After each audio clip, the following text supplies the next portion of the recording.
In today's video, I'm going to teach you how to merge layers in Adobe After Effects.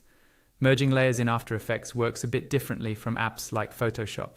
Instead of permanently flattening layers, you use a feature called Pre-Compose. This lets you group several layers into a single composition, so they behave like one layer while still keeping all your original settings and keyframes safe inside. Let's walk through exactly how to do it.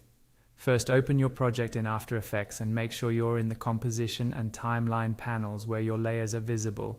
Take a moment to identify the layers you want to merge. These might be text layers, shape layers, solid layers, or any combination you want to treat as one unit.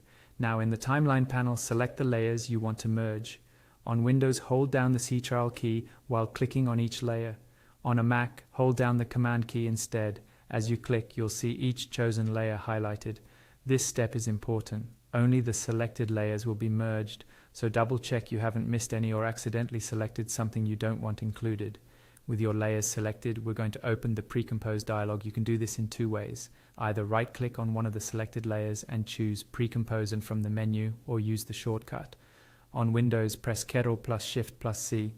On Mac, press Command plus Shift plus C. Both methods will bring up the same dialog box. A dialog box will appear asking for some information. First, give your new composition a clear descriptive name. For example, if you're merging all the elements of a lower third, you might call it lower third group.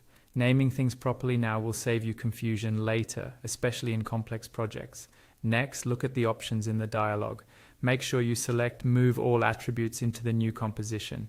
This tells After Effects to move all keyframes, effects, and transformations for those layers into the new pre-comp, so the merged result behaves exactly as before, just in a cleaner way. When you've set that, click OK, and that's it. Your selected layers have now been pre-composed and replaced in the timeline with a single layer representing that new composition. From now on, you can move, scale, or animate this pre-comp as if it were one grouped layer, while still being able to open it and edit the individual layers inside whenever you need.